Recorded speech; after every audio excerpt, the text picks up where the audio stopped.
Student आगे topic है inter class chapter number 2 limit of the sequence function. यानी एक होती है limit of the real valued function, एक है limit of the sequence function.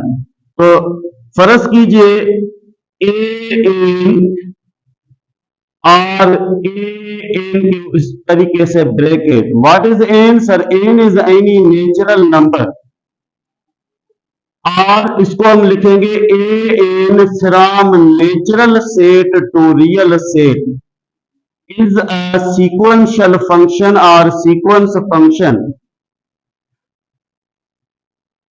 Then its limit is defined as limit n tends to infinity। यानी n natural number, लेकिन ये natural number 1 2 3 goes to infinity, इसलिए इसकी लिमिट लिखने का तरीका है n tends to infinity, n goes to infinity, यानी n approaches to infinity a n। तो हमें इस फंक्शन से क्या मिलेगा? कोई ना कोई लिमिट मिलेगी, यानी कोई ना कोई रिजल्ट मिलेगी, आउटपुट मिलेगा। तो ये मैंने एल से लिखा है, एल मीन्स लिमिट। यानी इस क्वेश्चन का मकसद है कि ये अपने पास एक सीक्वेंशियल फंक्शन गिवन है, उस सीक्वेंशियल फंक्शन में क्वेश्चन कह रहा है कि फाइंड लिमिट, यानी इसकी आखिरी जो हद है कहां तक ये रीच करेगा वो फाइंड करो। इसलिए लिमिट का फर्स्ट लेटर यहाँ पे एल आ गया। What is this L? या तो ये एनी रियल नंबर होगा या तो कोई इन्फिनिटी पॉजिटिव नेगेटिव होगा, लेकिन ये लिमिट डिफाइंड करने का तरीका। अगर n becomes larger and larger and without bound, then it goes to positive infinity।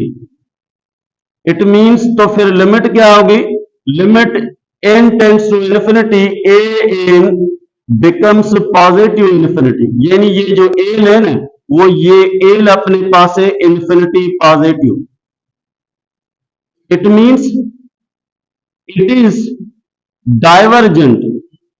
तो फिर ये डाइवर्जेंट सीक्वेंस होगी। डाइवर्जेंट मीन्स फैल जाना, यानी कभी ये खत्म नहीं होगी, यानी किसी नंबर पे ये रुकेगी नहीं। जब ये larger and larger, larger and larger but not bounded, जब ये नॉट बाउंडेड तो इसका मकसद है ये जाएगी पॉजिटिव इन्फिनिटी की तरफ। जब ये पॉजिटिव इन्फिनिटी की तरफ जाएगी तो इसकी एल क्या होगी सर? इसकी एल होगी plus infinity. It means diverges to sequence, it is called divergent sequence. और इसमें एमसीक्यू है, and it diverges to dash. कहां तक जाएगी ये सवाल है। It diverges to plus infinity. Similarly if a n becomes, यानी कोई ना कोई अपने पास वहां पे सीक्वेंस होगी। क्वेश्चन ये कह रहा है अगर ये sequence similar and similar, similar and similar, लेकिन शर्त क्या है? And without bounding, then it goes to, तो इसका मकसद है it goes to minus infinity, यानी नेगेटिव इन्फिनिटी की तरफ जाएगी। तो क्या होगा sir? Limit n tends to infinity given sequence function goes to L, लेकिन क्या एल है सर? Minus infinity. तो it is also sir, it is also divergent sequence. जब ये डाइवर्जेंट सीक्वेंस होगी तो इस डाइवर्जेंट के लिए देयर आर टू कंडीशंस, यानी या तो ये गोज टू प्लस इन्फिनिटी या ये गोज टू माइनस इन्फिनिटी। इन दोनों कंडीशन में सीक्वेंस का नाम है कि नॉट यूनिक सीक्वेंस, यानी इसकी जो लिमिट है इस लिमिट को मैं क्या कहूं, लिमिट इज नॉट यूनिक।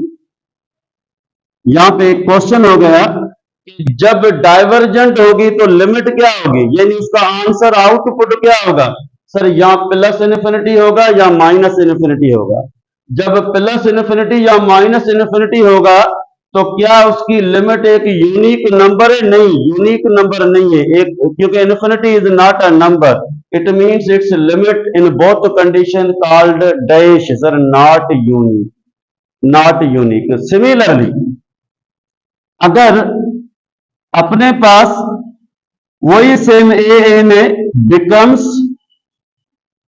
1, फिर 1/2, फिर 1/3, फिर 1/4, फिर 1/n, वेरी स्मॉलेस्ट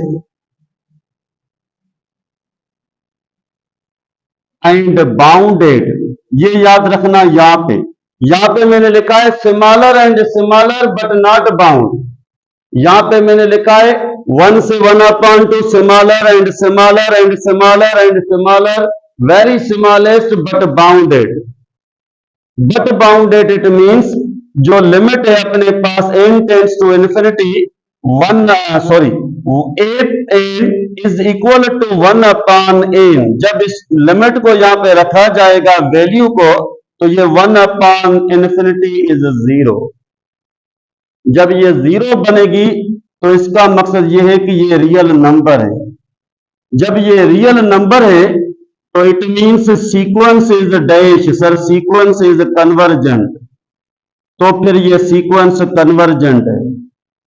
जब सीक्वेंस कन्वर्जेंट होगी तो फिर limit is dash, sir limit is called unique. यहां पे 2 MCQ, limit is dash unique, sequence is dash, sequence is convergent. कब, जब उसका आंसर आउटपुट रेंज होगी एनी रियल नंबर। यानी साबित हुआ कि अपने पास वहां जो डेफिनेशन है limit n tends to infinity a n, अगर वो एल मिल गया, अब सवाल है कि सर एल तो यहां पे भी है लेकिन इन्फिनिटी है, एल तो यहां पे भी है लेकिन माइनस इन्फिनिटी है, तो इन दोनों कंडीशन में लिमिट इज नॉट यूनिक। जब लिमिट इज नॉट यूनिक तो इसका मकसद दीज आर डाइवर्जेंट। अगर कहा जाए उसकी आंसर 0 है या उसकी आंसर जो है ना any L, L means any real number, any real number, तो या 1 है या 1/2 है या 0 है या माइनस है, लेकिन है जरूर एनी रियल नंबर, इन्फिनिटी नहीं। तो इससे साबित हुआ कि वो जो सीक्वेंस गिवन है वो क्या है, कन्वर्जेंट। एक एमसीक्यू। दूसरा एमसीक्यू उसकी लिमिट बताओ, वो भी मैं सिखा रहा हूं टेक्निकली। अब तीसरा है कि जब लिमिट एनी रियल नंबर तो क्या होगा, sir it is unique limit, इसका नाम है यूनिक लिमिट, या इसको हम कहते हैं what is the uniqueness of limit, uniqueness of limit. इसका मकसद ये है कि L is any real number, तो ये है यूनिकनेस ऑफ लिमिट। यस,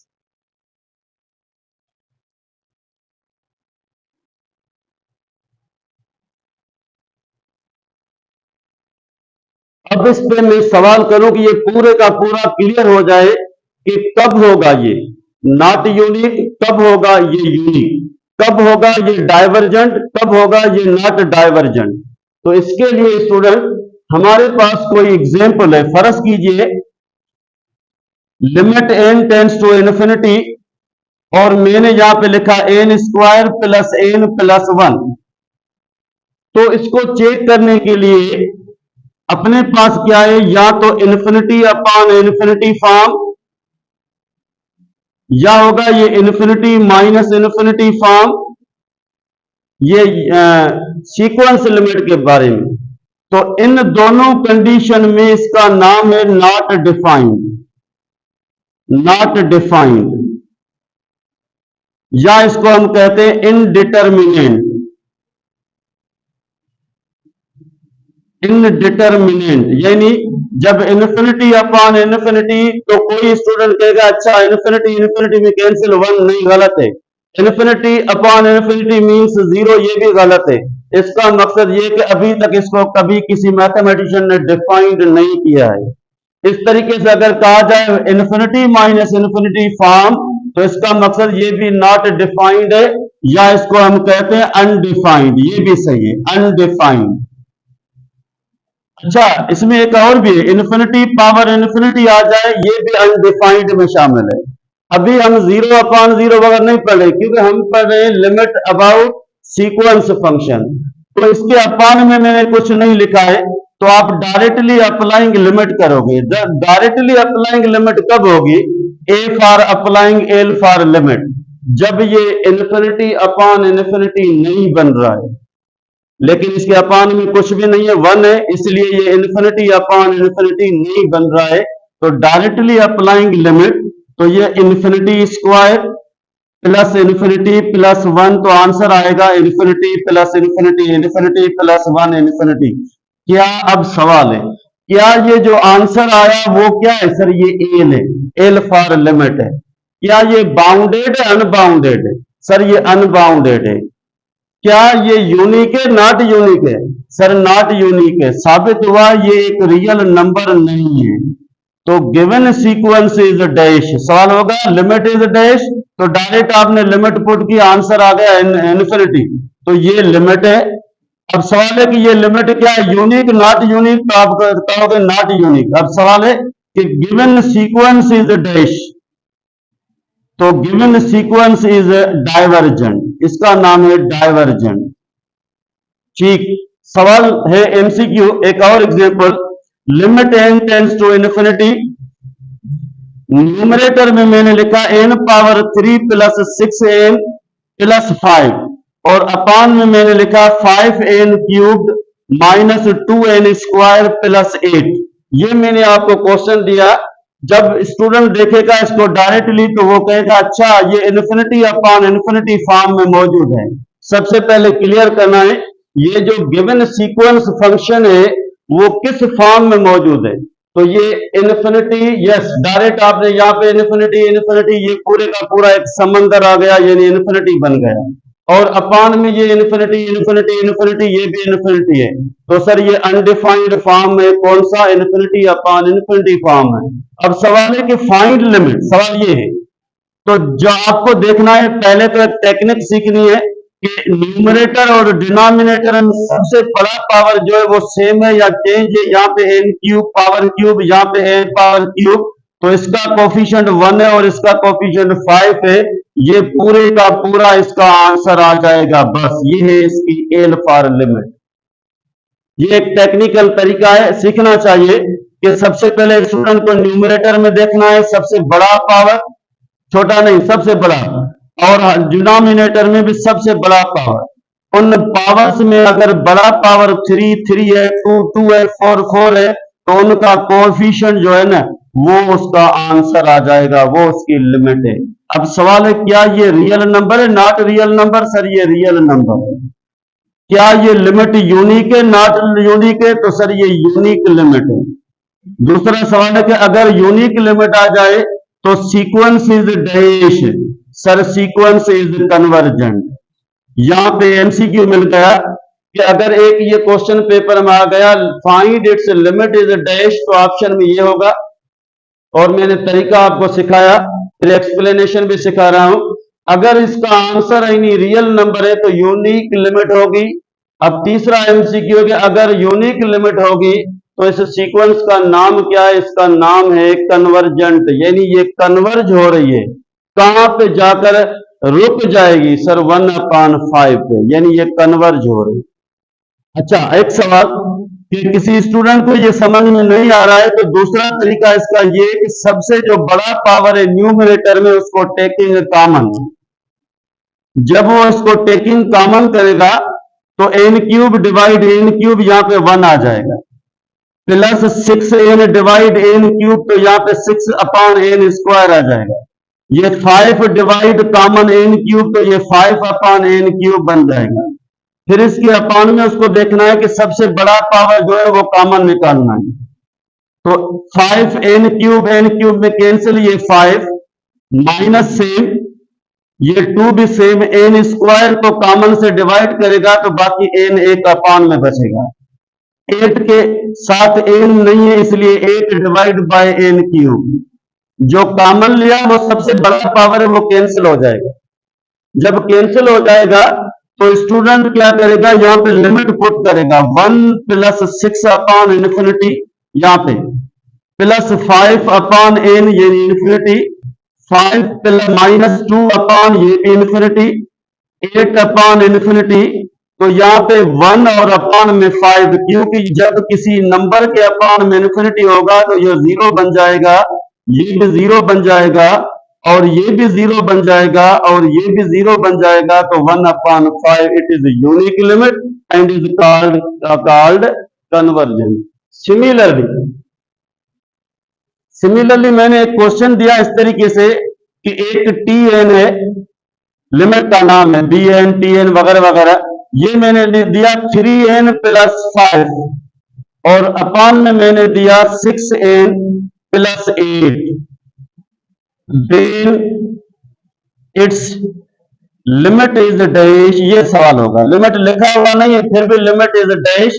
इसका मकसद ये है कि यहाँ पे लिमिट जरूर है, n टेंड्स टू इन्फिनिटी, और यहाँ पे भी क्या है, n है, इसलिए n टेंड्स टू इन्फिनिटी। तो इसका बड़े में बड़ा पावर 1 है और इस n के ऊपर बड़े में बड़ा पावर क्या है, 1 है। दोनों का पावर सेम है, 3 अपान 6 आंसर आएगा। 3 अपान 6 मीन्स जब डिवाइड किया जाए तो ये 1 अपान 2। क्या ये रियल नंबर है? यस, ये भी रियल नंबर है। साबित हुआ इससे कि ये भी एक यूनिक लिमिट में शामिल होगा एंड कन्वर्जेंट सीक्वेंस में शामिल होगा। यस, 3 एमसीक्यू मिल गए। Sequence is dash, convergent, limit is dash, unique limit, then answer of the limit यानी आउटपुट इज डैश, 1/2 आ गया। अच्छा, ये कब होगा इस तरीके से टेक्निकल सवाल? जब न्यूमरेटर और डिनोमिनेटर का हाईएस्ट पावर सेम होना चाहिए, इसका हाईएस्ट पावर सेम होना चाहिए।